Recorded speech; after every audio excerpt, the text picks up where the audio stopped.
Assalamu alaikum wa rahmatullahi wa barakatuh. Brothers, sisters and friends, welcome back to Deen Matters.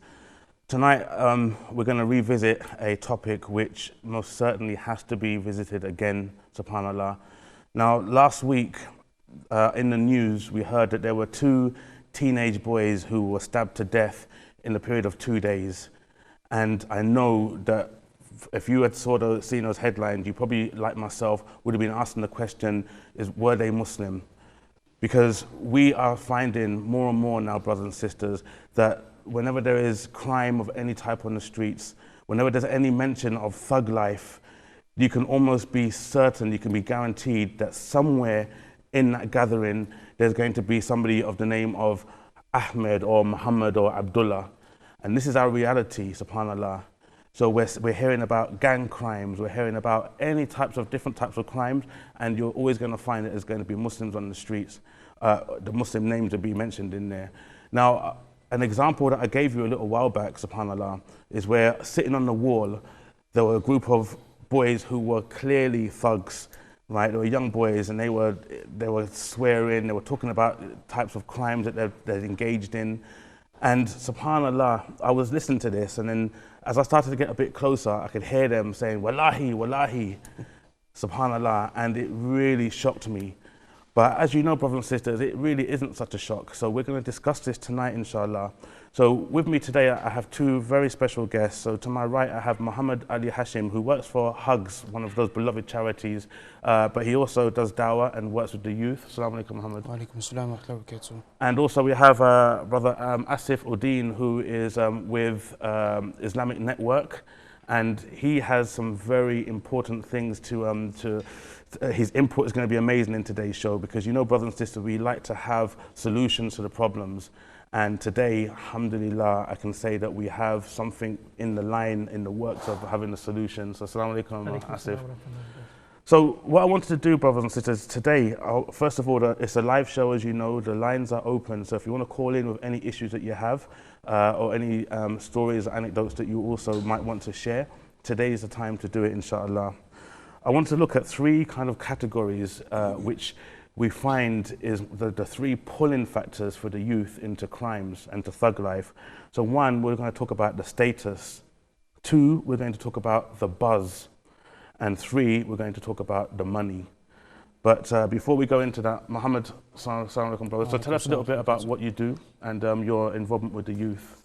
Well, alhamdulillah, my involvement with the youth, well, it generally started with just my local neighborhood, where I would see some brothers, or some Muslim brothers, like you said, literally, you'd see a group of them just ganged up all together, congregating, and they'll be talking about whatever they got up to last night, whatever they got up to in the weekend, and in the middle of it you just hear, Wallahi, Wallahi, Wallahi, Wallahi.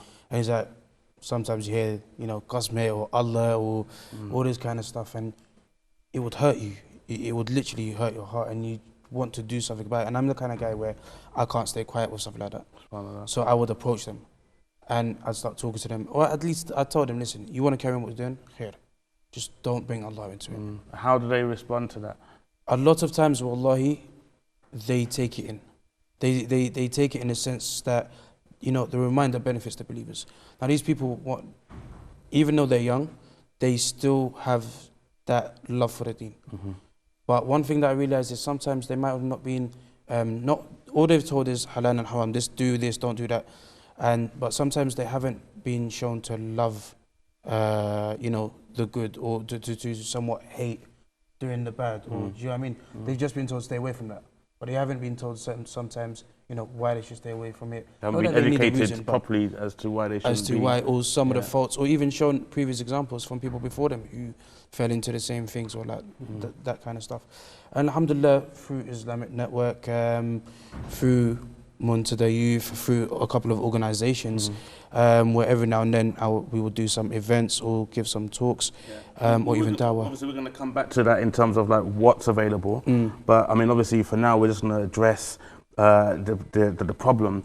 And Asif, now, you know, mashallah, you know, you're a prime example of how Muslims love to dress. You know, you wear the sunnah, mashallah, and you know, but now it is so much commonplace to see the youth not just wearing your normal jeans and t-shirts, but the jeans have to be hanging down your knees now. right? And you know, subhanallah, the cap has to be turned backwards, and the walk has to change. So, you know, we're seeing so much of this now. What do you think the cause is of this? The main cause is, as you said, about status. That's one of the main causes. People, they want to dress in a certain way because they're trying to idolize people that they listen to or people that they see on TV or on the films. As the saying goes, that, you know, if you can tell how a person is by simply the way that they're dressed, or the type of music they listen to. And so when they actually do these kind of things, some of these things may not necessarily be wrong. You know, like for instance, wearing a cap in a certain way, or wearing the trousers in a certain way. But you know, there are certain limits. So making sure that your aura is completely is covered, and so on and so forth. There's no problem in doing this. But the issue is the connotation that it may have.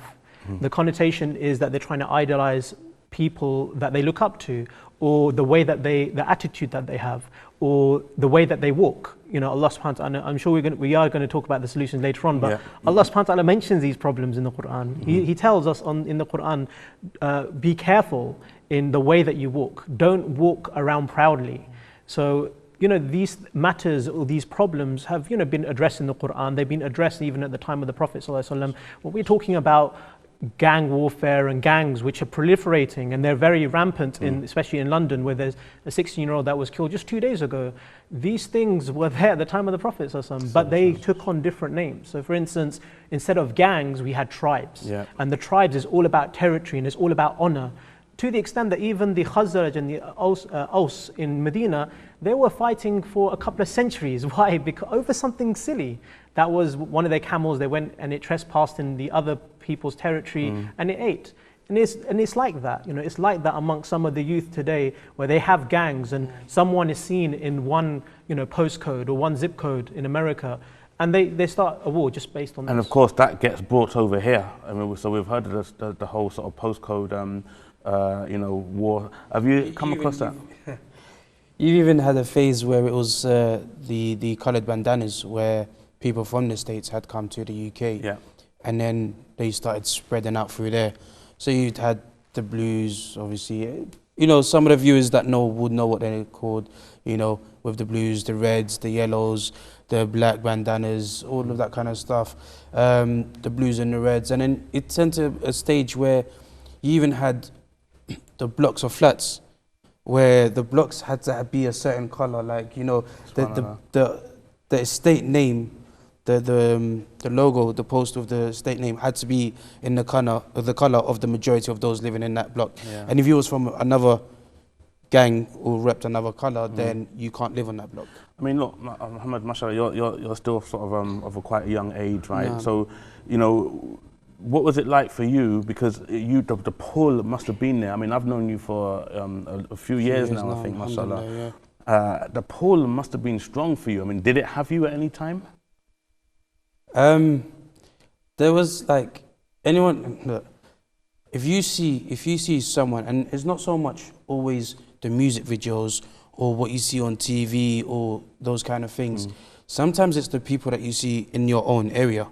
If you see someone roughly your age riding on the R1, or someone roughly your age driving on a 4x4 Range Rover, you get thinking, like, what's he doing? Do you know what I mean? Yeah.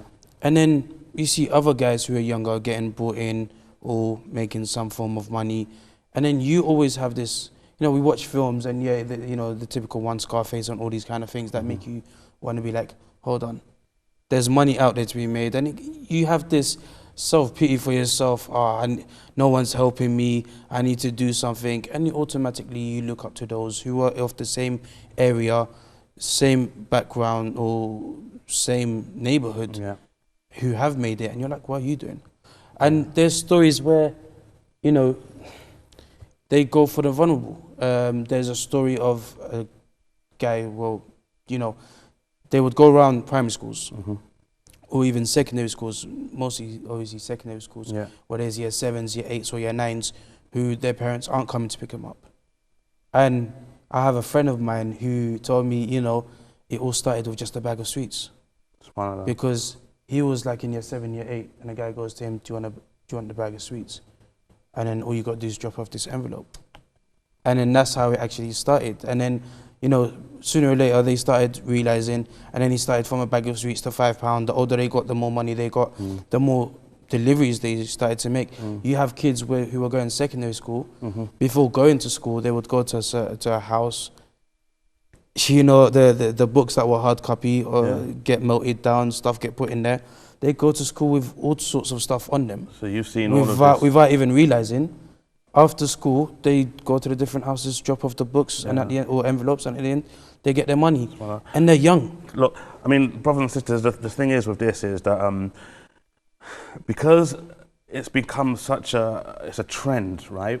It's a trend that everyone will dress in the same style because, as you mentioned before, that the movies and also the music, right, these are the main pulling factors. And that means that when your son leaves your home, you haven't got a clue because you're so used to him, you know, being dressed in that way that you would not have a clue that he is engaging in such, you know, really sad sort of, activities. And, you know, we have so many stories as well. This is why I'm hoping that you will call in today to share some of these. For example, a 14-year-old boy, you know, living in an estate, and maybe he probably felt, again, because of the status factor, he felt that it would be good to be known, to be seen with the big boys. Yeah. And there's a sense so of protection in the area if right. you're part of a certain group or circle. Yeah, and it's become so bad for him now that, you know, it's a young Muslim boy. It came to a stage where his mother, she had to pretty much call the police on him because she feared for her life. This is the Muslim sister with her son. And these are the things that are really heartbreaking, subhanAllah. You know, she's afraid of her life, and so she has to call the police. And this is one of so many cases. And, you know, when we come to the solution later on, it's not going to be just about finding that solution, and it's about making sure that our youth actually take up this opportunity, inshallah. You know, so it's the whole thing on the status. What other examples can we give? You mentioned, subhanAllah, even the role models are Muslims that are not good Muslims. Yeah. You know, and you must see this, and even on top of that, Muslims that you probably have seen in the masjid. Absolutely, yeah. I mean, the main drug dealers, I mean, although things have really changed since I've went to school and I went to college, but the main drug dealers at my school, the main drug dealers at my college were Muslims. And this is not because I lived in a Muslim area. I lived in a very diverse area in West London. It's just that it just happened to be that they were Muslims. And I think it's really important for those who are watching the show also is that there shouldn't be a disconnect. We tend to disconnect ourselves when we're reading the Quran, and we think that, you know, they're talking about non-Muslims, they're talking about the Jews and the Christians as an example, but really in reality Allah subhanahu wa ta'ala is mentioning these things as a lesson for us. So even this example that you mentioned related to this 14-year-old who, you know, the mother had to call the police on her own child. Wallahi, this could happen to our own children, and it's really important that we don't see this particular show as, you know, a story, something to be aware of. No, we need to be very fully aware of what's actually taking place amongst our youth. And sometimes we feel protected by the Deen by thinking that, you know, our children are almost, you know, immune to, you know, they're not immune to this, but we shouldn't discriminate. We shouldn't discriminate whether you come from a practicing family or non-practicing family. It doesn't matter. These problems that are happening with the youth, it could happen with our own children, irrespective of what level of the Deen we're on. And subhanAllah, we have this, inshallah, we'll talk about this later on, but one of the projects Islamic Network does is called Night Mania and also Crazier. In Night Mania, there's an opportunity for the youth to ask a sheikh during this event, one-to-one, some of the questions. And some of the questions are really shocking, you know. That's why I want to come back to that. Stop cheating, brother. I want to come back to that because I'm very excited about that. Sure. There was a Night Mania. What? We done about Night Mania. No, Night Mania. There was an event in the masjid which I went to, and I took a select few of brothers to one side.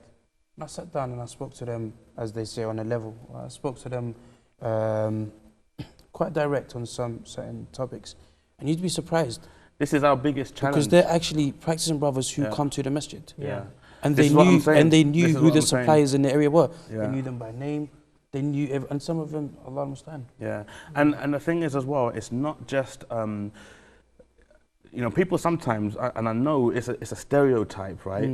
And in their minds, and I'm gonna be blunt, when you talk about this thug life and stuff like that, in people's mind they're thinking, oh, it's a black child, right? Yeah. Yeah. SubhanAllah, the examples, it's like I don't think there's any nationality that's been spared. Yeah. Right. So even in terms of the other example that I have here, and I'm choosing, you know, I'm obviously not being careful not to mention any names, but the other example is a young, you know, young brother who is again, he's had to leave his home, and he's just trapped now. He's trapped. He can't get out, and I don't mean that if he tries to get out, there was someone who do physical harm to him. No, what I mean is that he just can't get out of it now. He's addicted, subhanAllah. And you know, subhanAllah, I've only got 5 minutes left in this segment, and I'm really sad about that. But the other thing is, right, brothers and sisters, you'll be shocked, subhanAllah. There was a case in East London, right? In East London, there's a case of the most hardened criminal, the most wanted criminal, right, in East London. It was in the local papers. Right, the most wanted criminal was a Muslim. I think he might have been about 20 years old. Right, and I knew him, and I saw the subhanAllah. I saw it. I was shocked. I was really shocked. Why was I shocked? Because of his family, an amazing family, right? And you, even knowing how that child is raised, you cannot blame the parents. This is why it's so sad, and this is why we have to take heed to this particular topic, right? Because don't think that because you've brought your child up in a way that, you know, you lived in the masjid and, you know, you studied the Quran together, don't think that that's what keeps you safe, subhanAllah, because you'll be shocked, brothers and sisters. And this is why you must take heed and make sure that you, you know, take the right actions to make sure that your children are safe, subhanAllah. Now, we don't even have that much time to go into the other one. So we said the status. The next one was the buzz, and part of that is it's in there as well. The buzz of the adrenaline rush, the fun in it. Right, you know, children who have stolen something, and they run off in glee and you know, like, oh, we got away with it, right? And they share in the spoils of it. That buzz again is something which it's you know, things have somewhat changed from. You know, seeing, and I don't know, maybe people a little bit my age or towards my age can relate to this, how things have changed. I mean, one of the things that used to be fun was there was a supermarket, not supermarket, sorry, a shopping centre, a mall in my area. Some of the people, Whiteley's, and people used to love going in there just to fight the security. Literally just to fight the security. That was the plan. You just go in there, you cause any havoc, and you just fight the security. And it would be like, it would just be for the fun of it. Do you know what I mean? Even, you know, with the fun side comes the status as well. It's, what did you do? You know, did you rob a bank? Or did you rob a car? Did you rob a jewelry store? Did you? There's that whole sort of buzz. Some guys were gloating at one point at seeing themselves on TV or seeing themselves on the paper. And, do you know, and even guys that are inside, they were like, oh, watch me tonight. They're going to put on the watchdog or they're going to put on the news. That's a sad thing as well, brother, because the fact that they're known to be in prison, they have been in prison, and this like raises their status. It's like a badge of honor for them. A badge of honor, subhanAllah. And you know, what better badge of honor should there be than the sujood mark on your forehead? But instead, it's a mark of I've been in prison. And the buzz, I suppose, the money as well, which is a third part, is all part. It's part of the same thing as well, really, because having that money, easy money. You mentioned about the drugs, right? We're going to take a quick call actually before the break, inshallah. Let's take that. Assalamu alaikum, caller. Assalamu alaikum. Wa alaikum salam. Akhi, what's your name? Where are you calling from? My name's Hamza. I'm calling from Wimbledon. Wimbledon. Well, Jazakallah khair for calling in first, Hamza. So please, what would you like to add?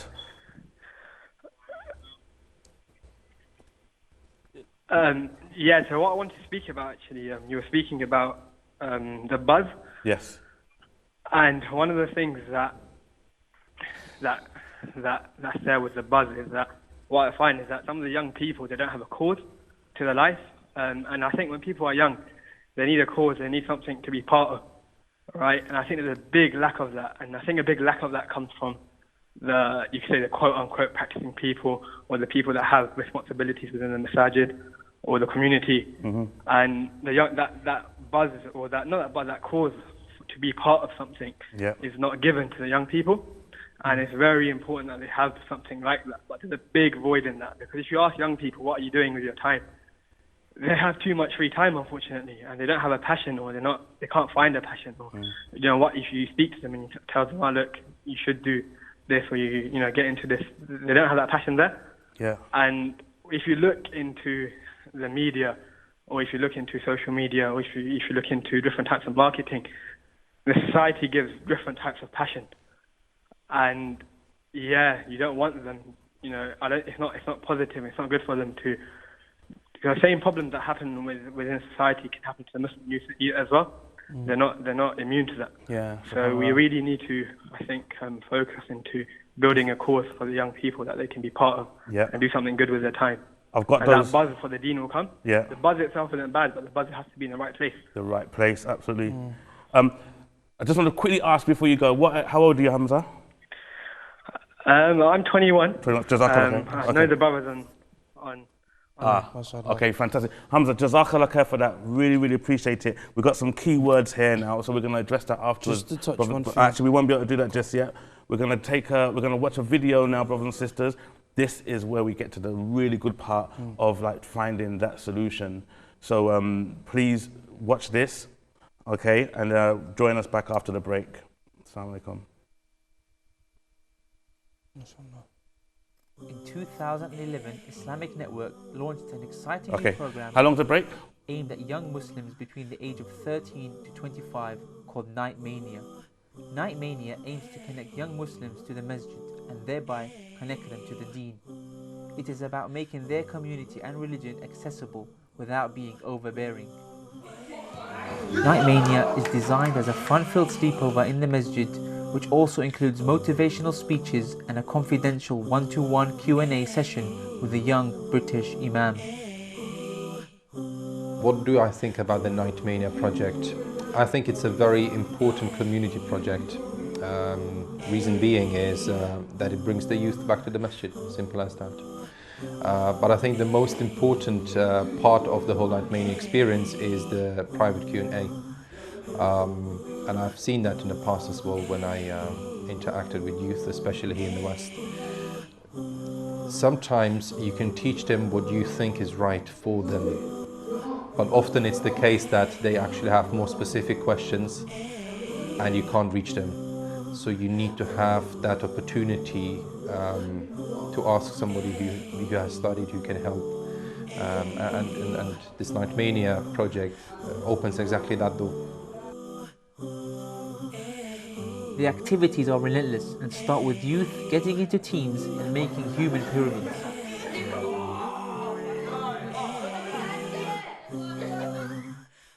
They continue with tug of war, rug pro, dodgeball, and of course, indoor football, topped off with free pizza and a plentiful supply of tasty snacks to keep them going throughout the night. During this time, they get to listen to a reminder by a young British Imam. There's a very famous statement that if you stand for nothing, that you will fall for everything.